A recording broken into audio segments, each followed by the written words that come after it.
Before we begin, a quick and important disclaimer. The content presented in this video is intended solely for educational and informational purposes. It does not constitute legal, financial, or psychological advice. Family law, marital dissolution proceedings, and the associated financial and custodial implications vary significantly by state, jurisdiction, and individual circumstances. The information discussed here reflects historical trends, general observations, and common experiences, but it cannot replace the guidance of a qualified attorney or mental health professional. We strongly urge every viewer to conduct their own thorough due diligence, consult with licensed local experts, and review the specific statutes governing their area before making any decisions that could impact their legal or financial future.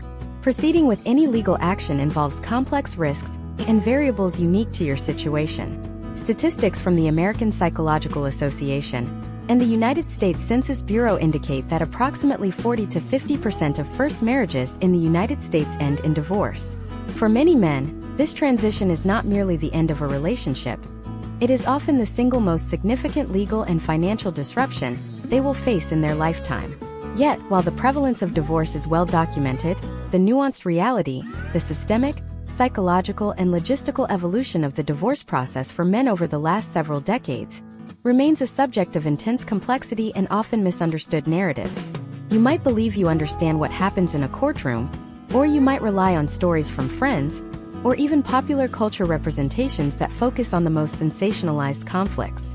But what if the reality is far more subtle, governed by intricate shifts in judicial philosophy, economic changes, and evolving social expectations that most men are entirely unprepared to navigate until the papers are already on the table?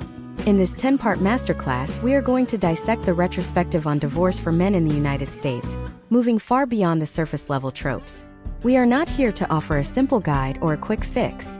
Instead, we are here to provide a comprehensive, deep-dive examination of how the landscape of marriage dissolution has transformed. We will explore the historical shift from fault-based systems to the widespread adoption of no-fault divorce laws, the intricate mechanics of equitable distribution, the complex evolution of custody standards, and the long-term psychological consequences that are rarely discussed in the heat of the moment. By the end of this series, you will possess a sophisticated, data-driven, and historically informed understanding of the environment that shapes modern divorce outcomes. If you are currently navigating this process, considering the implications of marriage, or simply seeking to understand the socio-legal reality of the modern American family structure, this series is designed to clarify the mechanics and the stakes involved. To understand where we are, we must look at how the machinery of the American legal system began to prioritize efficiency and neutrality through the lens of no-fault divorce. Decades ago, the concept of divorce was largely tethered to the idea of marital misconduct. To end a marriage, one party had to demonstrate that the other had committed a grave transgression: adultery, abandonment, or physical cruelty. This was not merely a private matter. It was a public accusation that carried significant weight in the determination of property division and spousal support. It was an adversarial process that necessitated the assignment of blame. However, starting in the late 1960s, beginning with California in 1969, the United States witnessed a tectonic shift toward no-fault divorce. The rationale behind this shift was rooted in the idea that if a marriage had irretrievably broken down, forcing spouses to litigate past sins in a public courtroom served no constructive purpose. It was argued that this would reduce conflict and allow individuals to move on with their lives more humanely. Yet, from a retrospective view, this legal transition fundamentally altered the bargaining power within a marriage. When the requirement to prove fault was removed, the threshold for ending a marriage shifted from a legal hurdle to a personal choice, a unilateral decision that could be made by one party, regardless of the other party's desire to maintain the union. For many men who grew up with an understanding of marriage based on the older, more rigid social contracts, this evolution created a profound sense of instability. The legal system stopped asking why a marriage failed and began focusing almost exclusively on the administrative task of dismantling the financial and custodial life of the family. Understanding this shift is the first step toward demystifying the process. Many men enter divorce proceedings expecting a search for justice or an inquiry into fairness based on their contributions or conduct, only to be met with a legal system that is largely indifferent to the narrative of the marriage itself. The law, in its modern iteration, is focused on the dissolution of a contract. It views the household as a financial entity to be liquidated or divided, and the parental relationship as a series of time-sharing obligations to be allocated. This cold, administrative approach often clashes violently with the emotional expectations that individuals hold during the dissolution of a deeply personal relationship. In the chapters to follow, we will examine the specifics of how these legal frameworks interact with reality. We will look at the history of how alimony has evolved from a remedy for the dependent spouse in an era of single-income households to a complex, sometimes debated mechanism in today's dual-earner economy. We will investigate the history of custody battles, tracing the transition from the tender years doctrine, which historically favored mothers, to the modern push for shared parenting, and the persistent obstacles that continue to affect legal outcomes. We will bring in economic data on how asset division, from retirement accounts and real estate to the valuation of businesses and professional licenses, has been shaped by state-specific statutes and judicial precedents. This is not a story about victims or villains. It is a story about the structural and societal transformation of one of the most critical institutions in American life. By examining the history of these changes, we can see why modern outcomes look the way they do, and why men specifically often find themselves navigating a terrain that feels disconnected from their expectations. If you are prepared to look past the surface and engage with the granular realities of this subject, you are in the right place. We are setting the stage for an exhaustive analysis that covers the legal, the financial, and the deeply human elements of this transition. This is the foundation of our masterclass, and it is here that we begin the process of understanding the retrospective on divorce for men in the United States. To truly grasp the mechanics of what happens when a man walks into a family law courtroom in 2026, we have to look past the romanticized version of marriage and examine the cold, hard reality of the modern legal dissolution process. Imagine a man named Mark. Mark has been married for 15 years. He works a standard career, has built a modest retirement account, and has 2 children. In the era before the no-fault revolution, if Mark or his wife wanted to divorce, they would have had to enter a courtroom and argue over who broke the vows. It was a theatrical, expensive, and often humiliating process where evidence of adultery or abandonment was the currency of the legal realm. Today, in 2026, Mark simply files a petition citing irreconcilable differences. The court does not care why the marriage failed. It does not care if he feels wronged or if he has been the primary provider. The court views Mark and his spouse not as partners in a moral union, but as 2 business entities dissolving a partnership. This shift to no-fault divorce, while intended to reduce the acrimony of courtroom battles, has created a specific set of circumstances that many men find themselves unprepared for. The legal system has transitioned from a system of blame to a system of administration. When you understand that the court is performing a function similar to bankruptcy court, rather than a moral inquiry into your life, your approach to the entire process must change. Let us explore a case study that highlights this administrative shift. Consider a husband who discovers that his spouse has decided to file for divorce unilaterally. In many states, this can happen without his consent. He might believe that because he has been a dedicated provider, or because he has not committed any marital misconduct, the court will protect his assets or his role in the family. However, the legal reality often does not align with this expectation. Without the requirement of proving fault, the court proceeds directly to the division of marital property and the determination of support. If you are a man in this position, the first thing you must understand is that the law of equitable distribution does not necessarily mean equal division. It means fair division according to state statute, which is often influenced by factors like the length of the marriage, the earning capacity of each spouse, and the contributions, both financial and non-financial, made during the union. In 2026, courts are increasingly sophisticated at valuing non-traditional assets, such as pension plans, professional licenses, and even the future earning potential of a spouse. When a man enters this process, he is often surprised by how quickly assets that he considered his own are brought into the marital pot for distribution. The shift away from fault-based systems has also fundamentally changed the psychology of the negotiation process. In the past, the threat of exposing misconduct served as a deterrent. If you were the party at fault, you might be more inclined to settle on terms that were less than favorable to avoid public scrutiny. Today, with no-fault divorce, the incentive to settle is often driven by different, more practical concerns. For many, the goal becomes minimizing legal expenses and time spent in court.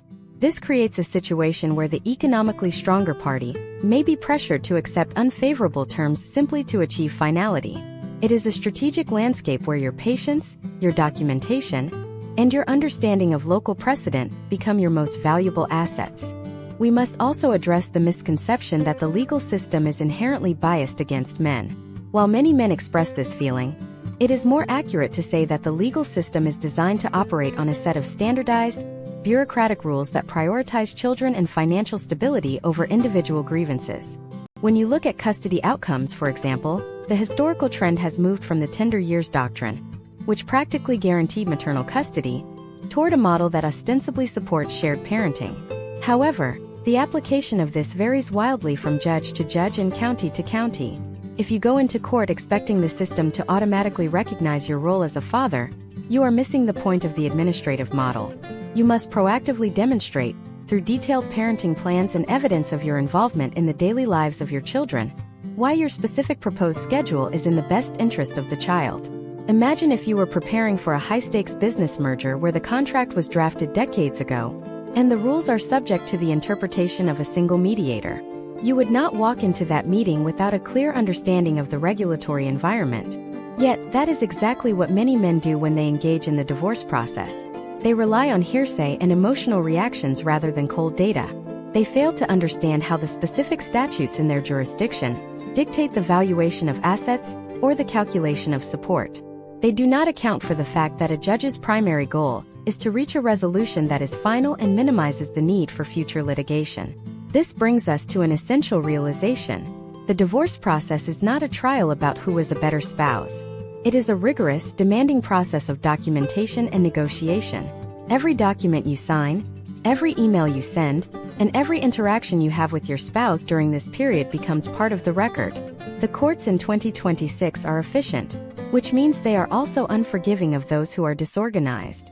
If you are not prepared to present your financial life as an audit, if you are not prepared to articulate your parental role with clarity and specificity, you are ceding control of your future to a process that will decide for you.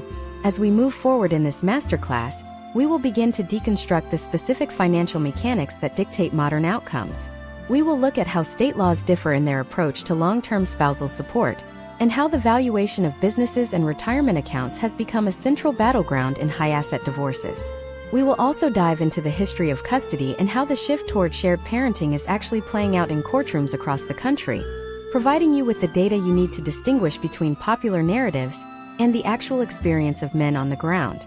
You are beginning to see that the landscape of divorce in the United States is a complex, evolving machinery that demands a high level of sophistication to navigate. The next step is understanding how these legal mechanisms interact with the most valuable and complex asset in any divorce: the long-term financial stability of both parties. We are going to look at the hidden costs that most men never consider until they see the final decree. Are you ready to see how the numbers actually break down when the court steps in? When you enter the domain of asset division in a 2026 American divorce, you are not engaging in a fair trade negotiation. You are participating in a highly regulated, formulaic process designed to dismantle a joint financial life. The most significant trap many men fall into is the assumption that their individual income, their retirement contributions, or their business ownership confers upon them exclusive rights to those assets. In the eyes of the court, once you are married, the concept of your money largely disappears, replaced by the reality of marital property. Consider the case study of James, a man who worked as a software architect for 12 years during his marriage. He maintained a separate savings account before he married, but over time, he commingled marital income into that same account to pay for home renovations. When his divorce proceedings began, he believed his premarital savings were protected. He was incorrect. Because he had commingled the funds, the entire account was classified as marital property. This is a common, devastating realization. In the modern legal framework, the path of least resistance for a court is to categorize all income earned during the marriage as subject to equitable distribution. This means that every paycheck, every bonus, and every investment return accumulated over the course of the marriage is pooled. The division process is governed by state-specific statutes, but the underlying philosophy is one of fairness, not necessarily equality. This distinction is critical. If your state operates under equitable distribution, a judge will look at the duration of your marriage, your earning capacity, and your contributions to the family unit. If you were the higher earner, the court may award your spouse a larger share of the liquid assets to offset your superior future earning power. This is not punitive, though it often feels that way. It is an administrative attempt to balance the economic trajectory of both parties post-divorce. Plus one. Then there is the issue of retirement accounts. Men often fixate on their 401k or pension as a sacrosanct reward for their labor. However, courts do not differentiate between a retirement account and a savings account. They are both marital assets. If you attempt to hold on to your retirement account, you must be prepared to trade away other assets of equivalent value. This is where many men falter. They hold on to the retirement account while giving up the family home or liquid cash, only to realize that the tax implications of those retirement funds make them significantly less valuable than the cash they surrendered. You must calculate the tax-adjusted value of any asset before you agree to a settlement. Plus one. Imagine if you were walking into a boardroom to negotiate the sale of your business. You would bring audited financial statements, you would have a valuation expert, and you would understand the market. Yet, many men enter divorce negotiations regarding their business interests without a formal, court-recognized valuation. If you own a business, the court will seek to determine its fair market value. They are not looking for what you would sell it for. They are looking for what a willing buyer would pay, accounting for goodwill, intellectual property, and future cash flow. If you do not have an independent valuation, the court will appoint one, and the result may be far higher than you anticipated. This valuation then serves as the basis for the marital share your spouse is entitled to. Plus one. Furthermore, consider the tax consequences. Since 2019, federal tax law has changed how spousal support is handled.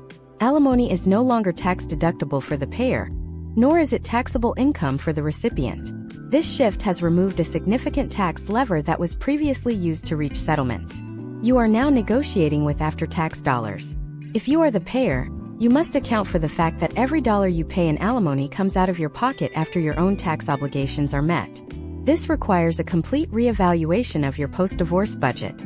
You cannot simply use the old models. You must build your financial future based on these current federal realities. Plus one. The most dangerous pitfall is the emotional desire to reach a quick settlement. You are tired, you are angry, and you want the process to end. This is precisely when you are most vulnerable. You might promise your spouse the house, half your income for a set duration, and the primary custody of the children just to escape the courtroom. You must understand that these are not just concessions. They are long-term, legally binding contracts. Courts are loath to alter these agreements once they are finalized. Once the decree is signed, you are bound by the terms you agreed to in your moment of exhaustion. As we continue to build this masterclass, we will delve into the complexities of custodial arrangements and the reality of timesharing in 2026. Many men operate under the false assumption that they are fighting for time with their children, while the legal system is actually looking for the most stable, efficient environment for the children. The gap between these two perspectives is where the most significant conflicts arise. We will explore how you can build a case that aligns your goals with the requirements of the family court. We will look at the history of custody standards and why the move toward shared parenting has not been the panacea that many expected. What happens when your view of parental involvement conflicts with the court's administrative assessment of what is best for the child? We will break down the strategies for documenting your role as a father in a way that the court cannot ignore. Are you ready to see how the custody battle actually functions? To understand the custody landscape in 2026, you must first abandon the notion that the family court system operates on a platform of parental equality. While many states have updated their statutes to reflect a preference for shared parenting, the reality on the ground is dictated by judicial discretion and the historical weight of past precedents. Imagine a father named Robert. Robert has been active in his two children's lives, handling school pickups, bedtime routines, and weekend activities. When he and his wife file for divorce, he assumes his role as a primary, hands-on father will be naturally recognized by the court. He expects a 50-50 split of time. What he encounters instead is a system that often defaults to a status quo that was established during the separation period. This is the first trap, the temporary order. In the early stages of a divorce, the court will often issue a temporary parenting plan. For many fathers, this plan is drafted during a period of high conflict and upheaval. If you accept a temporary plan that minimizes your time with the children, you are creating a new status quo. When the final hearing arrives, the judge will look at this temporary arrangement and ask, quite logically, why it should be changed. If the children have been functioning well under the temporary plan, the judge is often reluctant to disrupt that stability. Therefore, your efforts to secure meaningful time must begin the moment the relationship ends, not when you walk into the final trial. You must understand how the court defines the best interests of the child. This is a broad, amorphous standard that gives judges immense power to decide what constitutes a healthy environment. It includes considerations such as the continuity of care, the ability of each parent to foster a relationship with the other, and the historical division of parenting labor. If you were the parent who worked longer hours, even if you provided all the financial support for the family, the court may view your role as secondary to the parent who handled the daily logistics. This is not a judgment on your love for your children. It is an assessment of your logistical availability. To counter this, you must present documented evidence of your actual involvement. This means keeping a record of your school involvement, your healthcare appointments, and your day-to-day interactions. You are not building a case based on feelings. You are building a case based on a record of performance. Consider the case study of a father who, upon realizing his marriage was ending, began logging his parenting time in a detailed calendar. He documented every hour he spent with his children, every school event he attended, and every medical appointment he managed. When he entered mediation, he did not walk in with an argument. He walked in with a spreadsheet. This data-driven approach changed the entire negotiation. It forced his spouse and the mediator to acknowledge his active, essential role in the family. It turned a nebulous debate about who is the better parent into a concrete discussion about how to best divide his existing, proven time with the children. The conflict between your view of yourself as a father and the court's view of you as a parent often centers on the difference between being a nurturer and being an administrator. The law is concerned with the logistics of care. Who takes the child to the doctor, who communicates with the teachers, who manages the extracurricular schedule. Many men assume that their presence alone is sufficient. In reality, the legal system rewards the parent who takes on the administrative burden of parenting. If you are not currently the parent who manages these tasks, you have to transition into that role, and you must do so transparently. You must document your ability to manage these logistics independently. Another critical factor is the role of custody evaluators and guardians ad litem. These are professionals appointed by the court to represent the interests of the children. They are not your advocates, and they are not your spouse's advocates. They are tasked with observing the family dynamic and making a recommendation to the judge. Their word often carries significant weight. You cannot treat them as a confidant or a friend. Every interaction you have with these professionals is an observation. If you are angry, if you are accusatory, or if you are focused on attacking your spouse, the evaluator will see this as a failure to prioritize the children. You must maintain a posture of professional cooperation, regardless of the emotional intensity of the situation. Your goal is to demonstrate that you can effectively co-parent, even if you are no longer in a relationship. Imagine if you were being audited by the government for your tax compliance. You would not go into that audit and tell the agent how much you deserve a refund. You would provide receipts, logs, and evidence of your compliance with the law. Child custody is an audit of your parenting. The court is looking for proof that you can provide a stable, consistent, and safe environment for your children. If you cannot provide that evidence, the court will default to the arrangement that it perceives as having the highest level of stability, which historically has often been the primary custodial arrangement that was in place during the marriage. As we move toward the next section, we have to address the long-term emotional and psychological implications of this process. Many men focus entirely on the legal and financial battle, completely ignoring the toll that this transition takes on their mental well-being and their future capacity to engage in healthy relationships. The retrospective view of divorce is incomplete without an analysis of the psychological impact of losing the family unit as you knew it.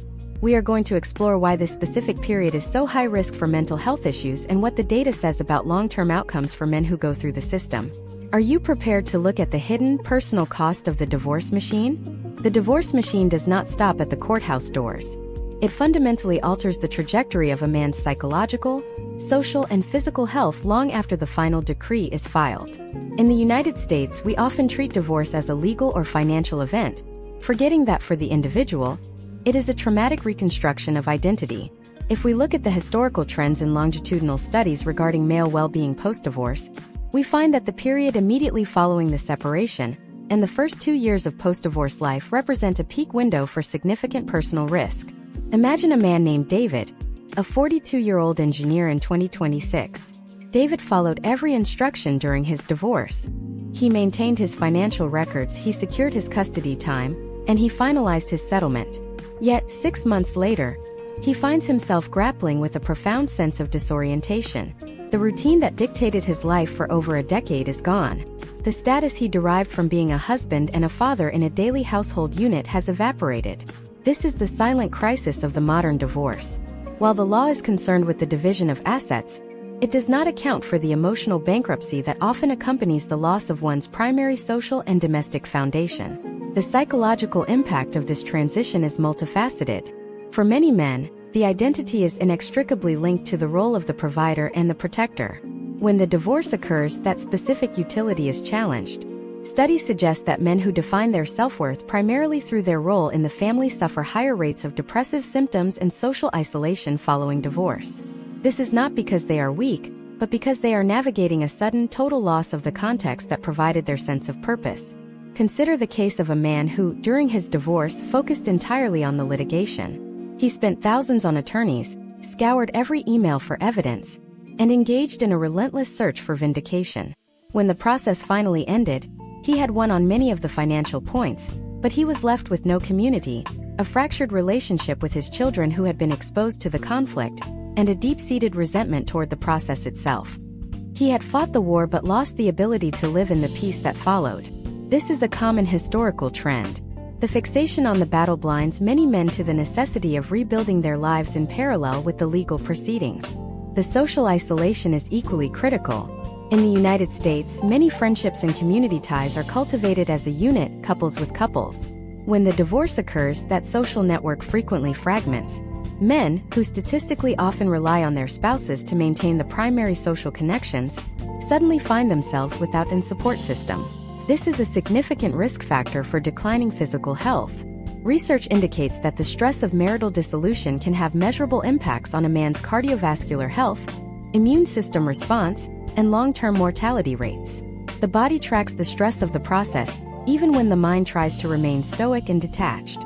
If you are a man going through this in 2026, you must understand that the legal battle is only one sphere of your recovery. You are simultaneously undergoing an identity transition. You must consciously build a life that is independent of your former marital status. This is not about moving on quickly.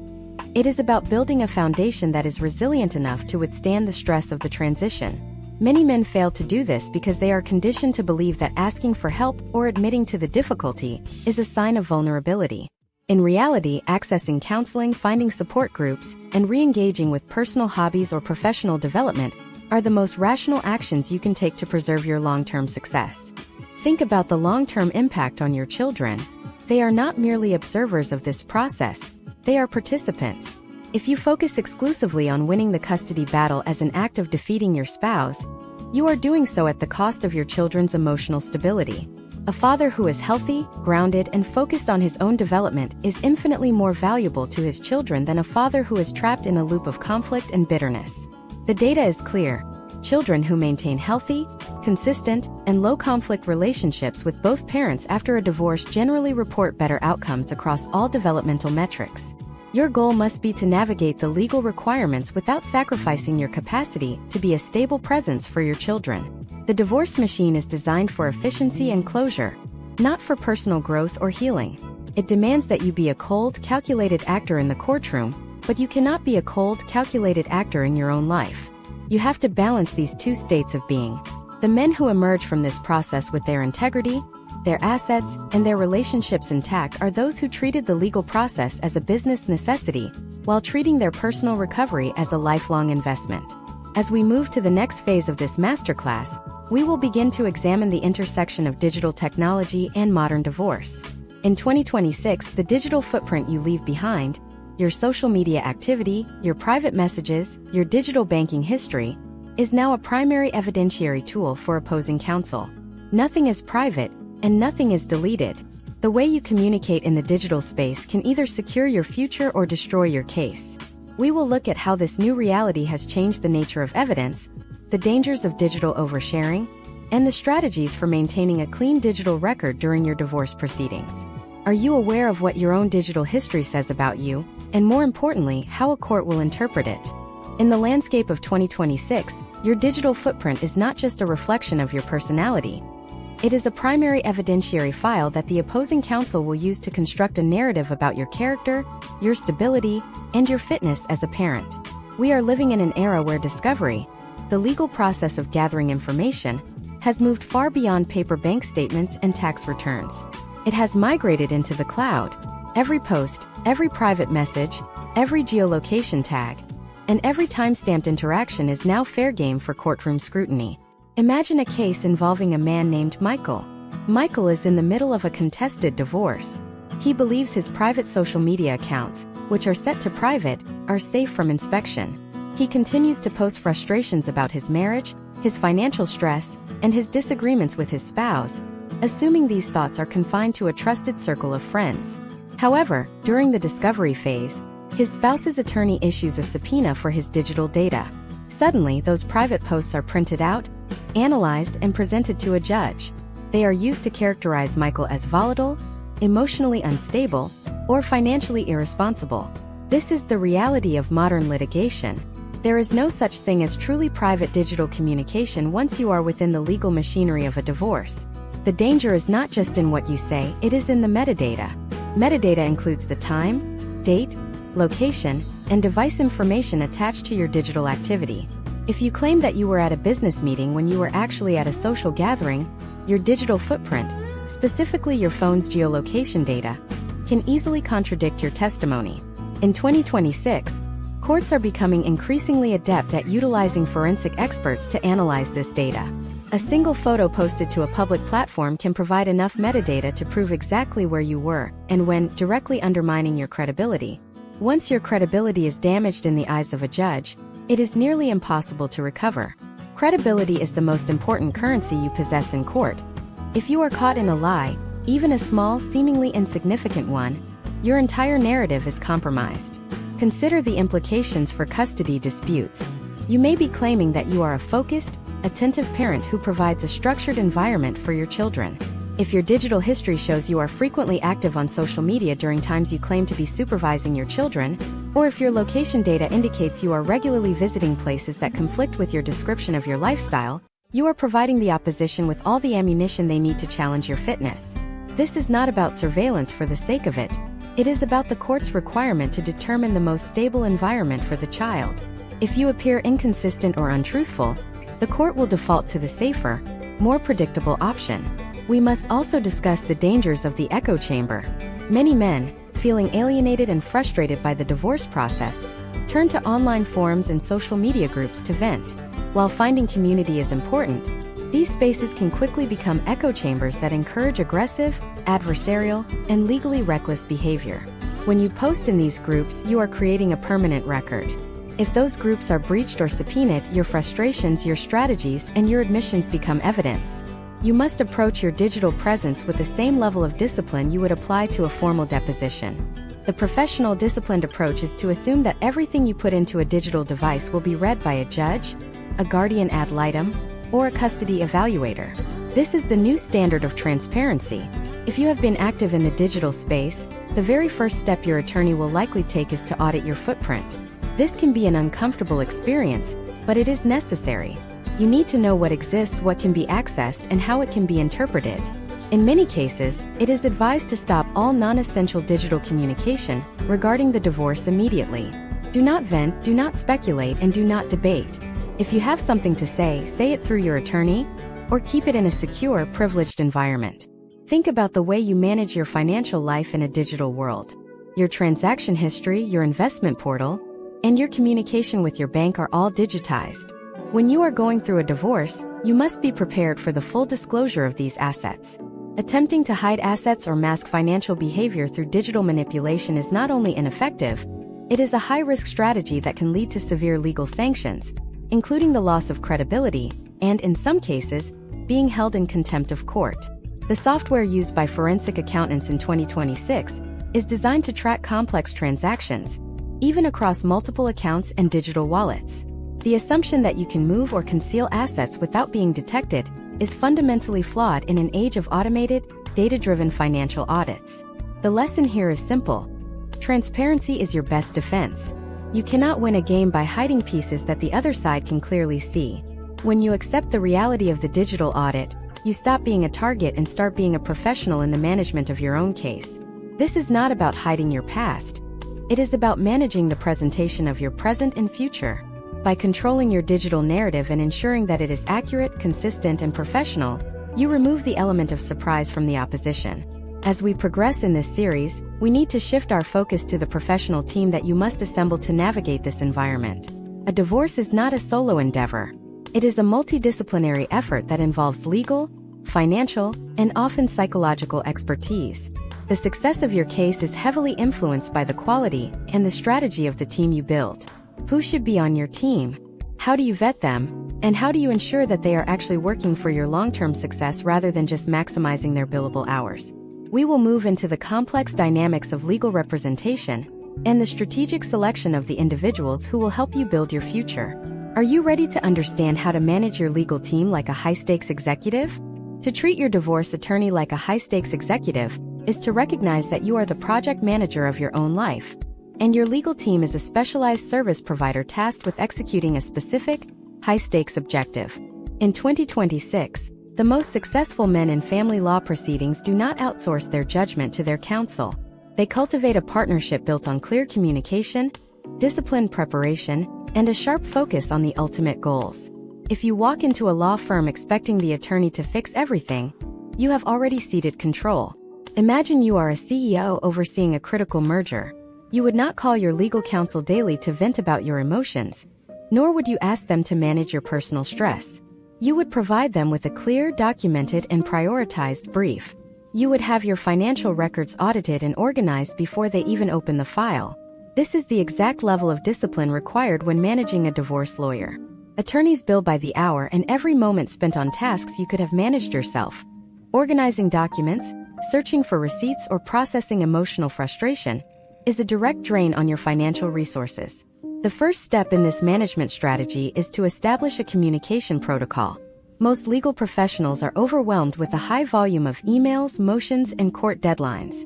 If you send unstructured, frequent emails throughout the day, you are forcing your attorney to switch tasks constantly, which is the least efficient use of their time and your money. Instead, aggregate your concerns, questions, and new information into a single, weekly, or bi-weekly brief. Use a clear, formatted structure that outlines the issue, the evidence you have collected, and your desired question. This shows that you respect their time and that you are committed to the efficiency of the process. You must also understand the difference between legal advice and personal support. An attorney is an expert in statutes, case law, and procedural tactics. They are not a therapist, and they are not a life coach. Using your legal counsel for emotional venting is an expensive mistake. The emotional fallout of a divorce is significant, but you must build a support network, counselors, mentors, or trusted friends, to handle the psychological aspects of the transition. If you confuse the roles, you will find that your legal bills are inflated by hours of venting that provide zero value to your litigation position. A professional client keeps the attorney focused on the legal strategy and the concrete milestones of the case. Vetting your team effectively is another critical management function. Before you commit to representation, treat the initial consultation like an executive interview.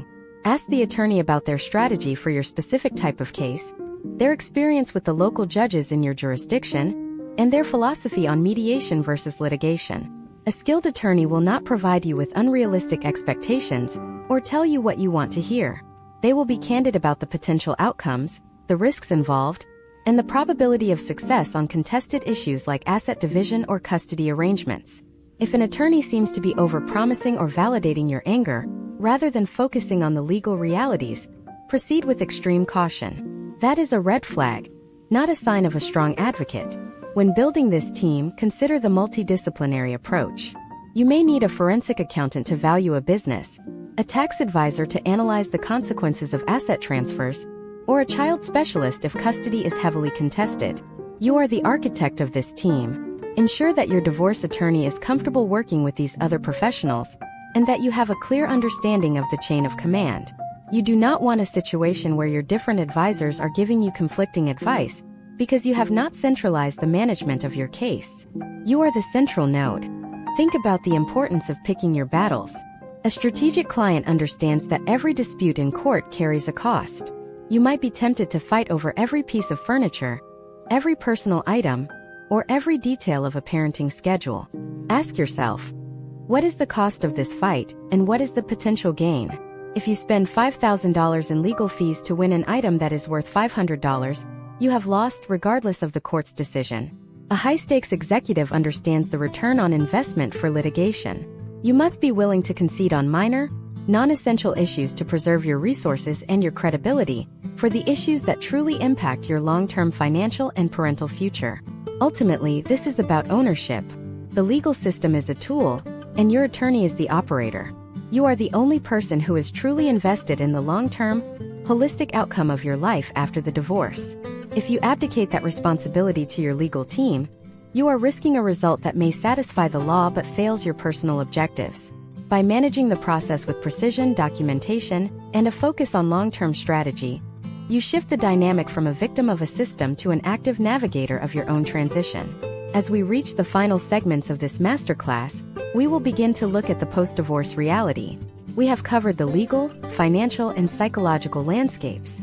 Now we must look at how to reconstruct your life, your finances, and your identity after the dust settles. We are going to discuss the transition from the dissolution of a family to the establishment of a new, sustainable individual life. We will explore how to manage your finances in a post-alimony world, how to rebuild a relationship with your children from a new residential baseline, and how to define your new personal mission. Are you ready to stop focusing on the past and start planning the architecture of your future? The period following the final decree is not the end of the transition. It is the beginning of the reconstruction phase. In 2026, many men find that the emotional energy they previously poured into the litigation and the conflict suddenly has nowhere to go. This vacuum is where the most significant long-term danger lies. If you do not actively channel this energy into the architecture of your new life, you risk remaining tethered to the past, defined by the grievance of the divorce, rather than the potential of your future. Imagine a man named Brian, who spent 2 years embroiled in a high-conflict divorce. After the final judgment, he was left with a significant drop in his discretionary income and a custody schedule that required him to transition into a new living situation. Instead of viewing this as a moment for strategic restructuring, he spent months ruminating on the unfairness of the outcome and the loss of his previous lifestyle. He struggled to adjust to his new budget, ignored his physical health, and maintained a distant, awkward relationship with his children because he could not reconcile the reality of his current life with his memories of the past. Brian's case is a common historical trend. He failed to distinguish between the dissolution of his marriage and the potential for a new personal mission. The first step in this reconstruction is a rigorous financial audit and budget realignment. Post-divorce, your economic reality is likely different. You are likely managing household expenses on a single income, potentially while paying alimony or child support. This requires a transition from a growth-oriented mindset to a sustainability-oriented mindset. You must analyze your cash flow, identify non-essential expenditures that you can eliminate, and prioritize the rebuilding of your savings. This is not about deprivation.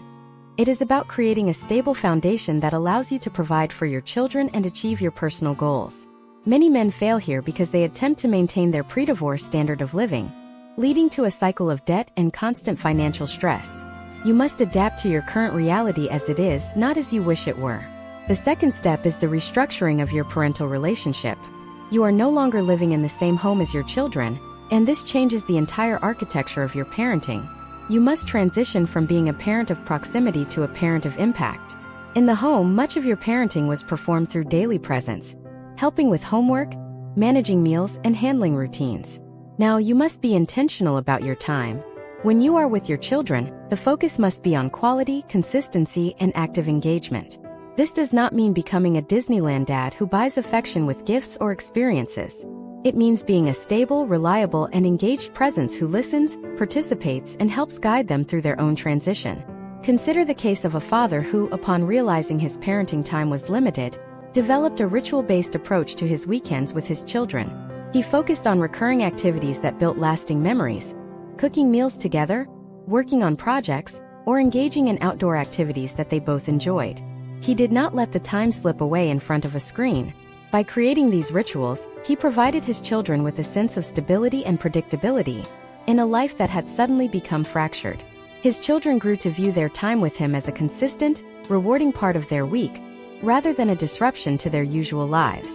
This is the definition of a parent of impact.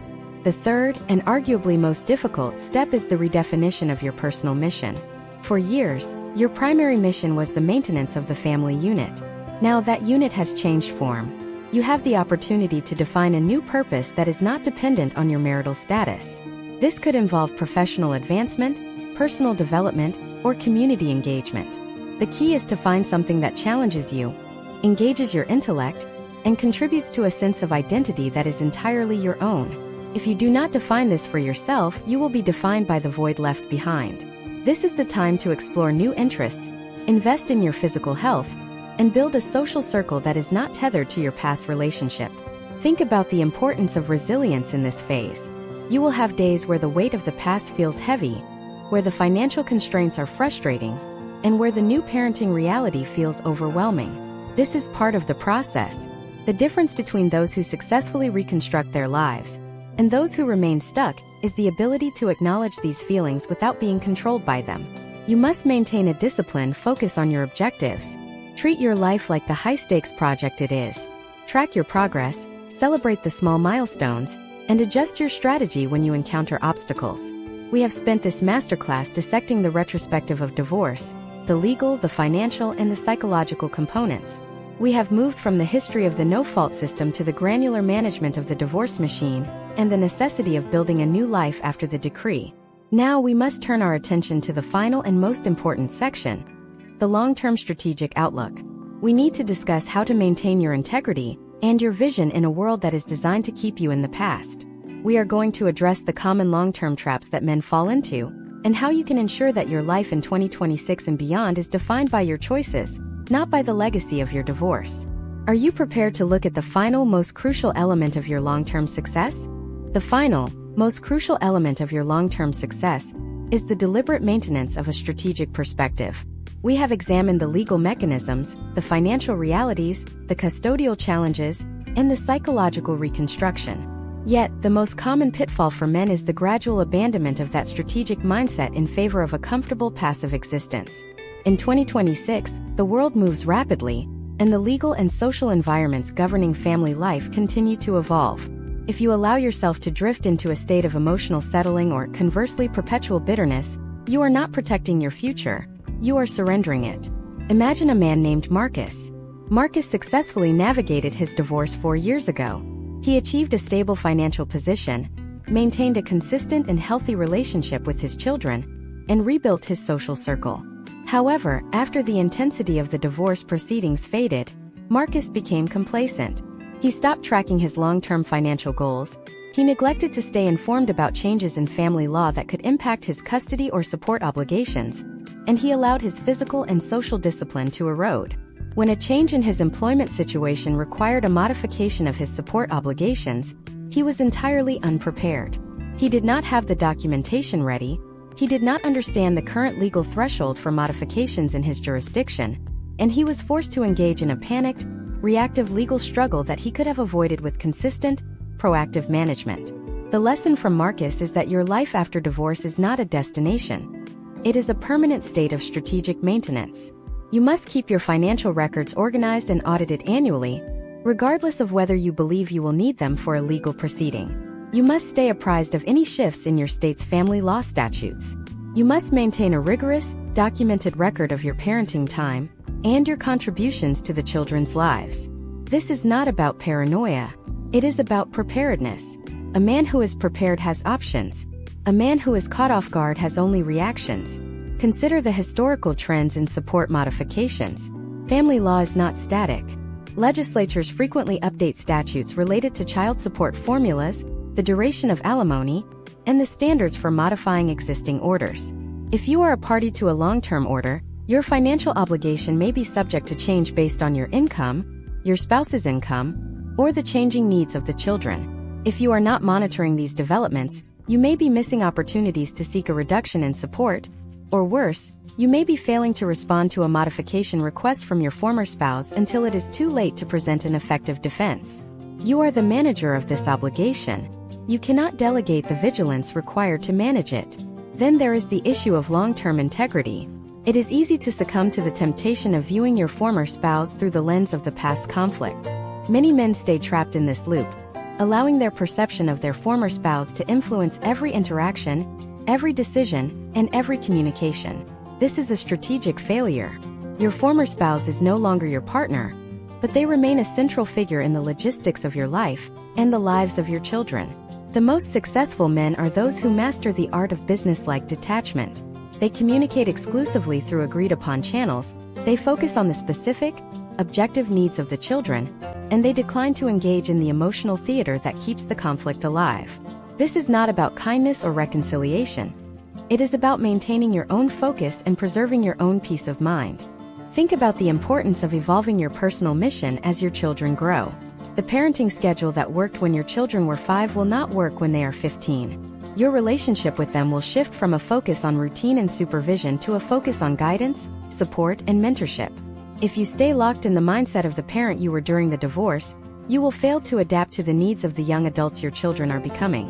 This is the ultimate test of your long-term strategic success. Can you evolve your approach to parenting as the demands of the environment change? Or will you allow your past experience to dictate a rigid, outdated method? Finally, you must consider the influence of your long-term choices on your future relationships. The way you conduct yourself in the aftermath of a divorce sets the template for your entire future. If you have done the work to build a life of integrity, discipline, and stability, you will naturally gravitate toward partners who value those same qualities. If, however, you have allowed the trauma of the past to define your personality, you will likely replicate the dynamics that led to your divorce in the first place. You are not just building a life for today. You are building a character that will define all your future connections. This retrospective has been designed to give you a clear, honest, and rigorous assessment of the terrain.